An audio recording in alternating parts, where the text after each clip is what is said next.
اور شحیح کہتے ہیں کمبخت اپنے اوپر خرچ کرتے ہوئے موت آتی ہے اس کمبخت کو. یہ ہے کنجوسی کا اعلی مقام کہ پیسہ رکھا ہوا ہے اور اس کو بیچ میں گالی حذف کر دی میں نے جمعے کی وجہ سے اور مسجد کی وجہ سے, اور بے شمار دولت رکھی ہوئی ہے اور اس فل ان دا بلینکس نے اپنے اوپر بھی خرچ نہیں کر رہا. میں سمجھا پا رہا ہوں اپنی بات؟ تو عربی میں اس کو کیا کہتے ہیں؟ شحیح. قرآن کہتا ہے وَمَن یُوقَ شُحَّ نَفْسِهِ فَأُولَٰئِکَ هُمُ الْمُفْلِحُونَ, جس کو اپنی ذات کے بخل سے ہم نے بچا لیا یہ لوگ کامیاب ہیں. تو بخل کسی بھی صورت میں ہو, کنجوسی کسی بھی کنڈیشن میں ہو, اللہ کو بالکل بھی پسند نہیں ہے. اللہ کو وہ لوگ پسند ہیں جو خرچ کرتے ہیں دوسروں پہ بھی اور اپنے اوپر بھی. ایسے لوگ اللہ کو کیا ہیں؟ پسند ہیں. یہاں ایک اشکال کا جواب دے کے جو میں 20 دفعہ دے چکا ہوں لیکن نئے نئے لوگ بھی آ جاتے ہیں, ان کو اشکال کا جواب دے کے پھر میں اس کو اور تھوڑا سا ایکسپلین کرتا ہوں. میں نے بیان لے کے شروع کیا تھا نا کہ دینداری کا ہمارے ہاں معیار ہی غلط بنایا ہوا ہے لوگوں نے. جو اسلام نے جس کو دینداری کہا ہے لوگ اس کو دینداری نہیں سمجھ رہے ہیں. جس کو اسلام نے دین سے کوئی تعلق نہیں ہے ان چیزوں کو لوگ کیا سمجھ رہے ہیں؟ دینداری. اور اس پہ پرکھ رہے ہوتے ہیں, علماء کو بھی, عوام کو بھی, لیڈروں کو بھی, ہر ایک کو اس پہ پرکھ رہے ہوتے ہیں. یہاں میں ایک اشکال کا جواب دیتا ہوں کہ پھر نبی صلی اللہ علیہ وسلم پیون زدہ کپڑے کیوں پہنتے تھے؟ پھر نبی صلی اللہ علیہ وسلم کے گھر میں چٹائی کیوں تھی جس پہ جب آپ آرام فرماتے تو آپ کے جسد اطہر پہ نشان پڑ جاتے؟ پھر آپ صلی اللہ علیہ وسلم گدھے کی سواری کیوں فرماتے تھے؟ پھر آپ صلی اللہ علیہ وسلم کے گھر میں 40 دن چولہا کیوں نہیں جلتا تھا؟ صرف جو اور کھجور پہ گزارا کیوں تھا؟ بھائی ایک طرف ہم کہہ رہے ہیں اپنے اوپر خرچ نہ کرنا یہ اچھی صفت نہیں ہے بلکہ یہ بے انتہا بری صفت ہے. تو سوال پیدا ہوتا ہے پھر نبی نے اپنے اوپر خرچ کیوں نہیں کیا؟ اچھی خوراک کیوں نہیں کھائی؟ دیکھو اچھی سے دو طرح کی, ایک تو ہوتی ہے لذت والی خوراک, ایک ہے صحت کے لیے مفید.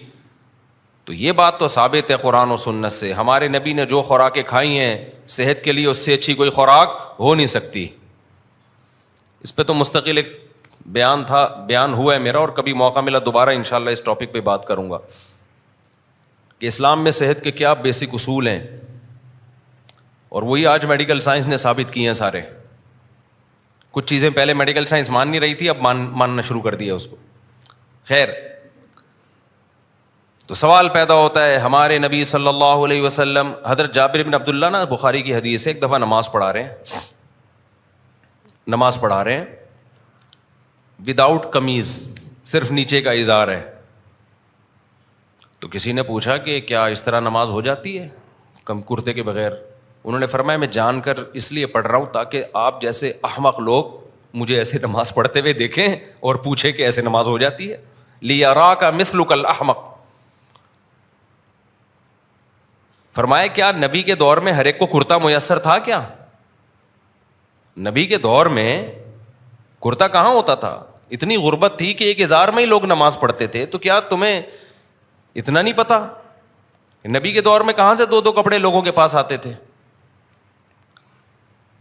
آج آپ کے لیے ٹھیک نہیں ہے کہ آپ بغیر قمیض کے نماز پڑھیں. خوب سمجھ لیں, صرف حدیث دیکھ کے مسئلہ نکال لینا یہ عوام کا کام نہیں ہے, یہ مجتہدین کا کام ہے. ان کی نظروں میں ساری حدیثیں ہوتی ہیں, ہر پہلو سے وہ غور کرتے ہیں. یہ تو آج کل ایک بدعت چل پڑی ہے کہ جو بھی اٹھتا ہے بس حدیثوں کے 2-4 ریفرنس اس کو یاد ہوتے ہیں اور وہ مسئلے بیان کرنا شروع کر دیتا ہے. لوگوں نے تو یہ کہنا شروع کر دیا کہ کھڑے ہو کر پیشاب کرنا سنت ہے, کیونکہ بخاری میں آتا ہے کھڑے ہو کے پیشاب کیا. یہ ونس اپون اے ٹائم ایسا ہوا ہے.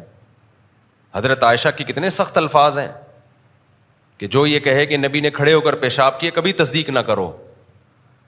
وجہ اس کی ہے کہ نبی کا یہ عام معمول نہیں تھا. پھر بھی ہم کہتے ہیں کہ ایک دفعہ کیا ہے نبی نے اور صحیح سند سے ثابت ہے, تو ونس اپون اے ٹائم ایسا ہو گیا. اس میں کوئی عذر ہو سکتا ہے, یہ بھی ہو سکتا ہے بتانے کے لیے کہ بھائی یہ ایک پہلو بھی سیرت کا ایک دفعہ سامنے آئے, کیونکہ ہر جگہ آپ کو بیٹھنے کے لیے جگہ میسر نہیں ہوتی, لیکن اس کو سنت قرار دینا اس ایک حدیث کی روشنی سے تھوڑی ہوگا. سنت تو جو عام معمول ہوتا ہے وہ سنت ہوتا ہے, کچھ مستثنیات ہوتے ہیں. تو اب میں یہ عرض کر رہا تھا کہ نبی صلی اللہ علیہ وسلم کی لباس پیون زدہ, آپ کی خوراک ناغے فاقے, سادہ سواری, گھر میں کوئی ڈنر سیٹ نہیں, ایک پیالہ ہے, اسی میں پانی بھی پیا جائے گا, اسی میں دودھ بھی پیا جائے گا, اسی میں کھانا بھی کھایا جائے گا.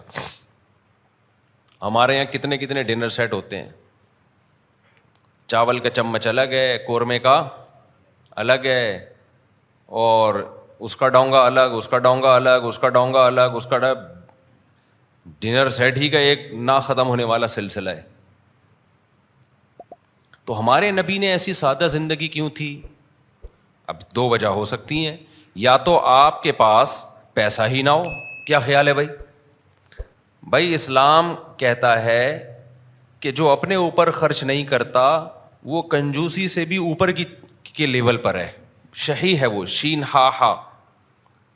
لیکن یہ اس کے لیے جس کے پاس پیسہ ہو نا, ہے ہی نہیں تو کیا کرے گا؟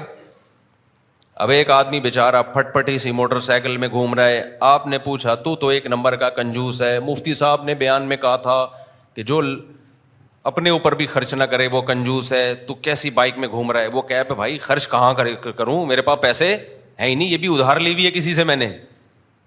تو اب آپ بتاؤ ایسے شخص پہ کنجوسی کا طعنہ دیا جا سکتا ہے؟ نہیں دیا جا سکتا, ہے ہی نہیں. تو اگر ہم یہ کہتے ہیں ہمارے نبی صلی اللہ علیہ وسلم مسکین تھے, غریب تھے, آپ کے پاس پیسہ ہی نہیں تھا, تو اس لیے آپ نے خرچ بھی نہیں کیا, کھانے کے پیسے ہی نہیں ہیں, تو بھائی 40 دن چولہا نہیں جلے گا.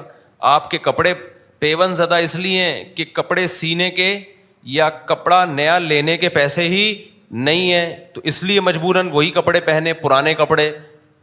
تو اگر ہم یہ بات کرتے ہیں تو ایک اور اشکال ہوتا ہے پھر, بھائی یہ بات تو اس لیے درست نہیں ہے. وَالضُّحَىٰ وَاللَّيْلِ اِذَا سَجَىٰ میں اللہ نے کیا فرمایا؟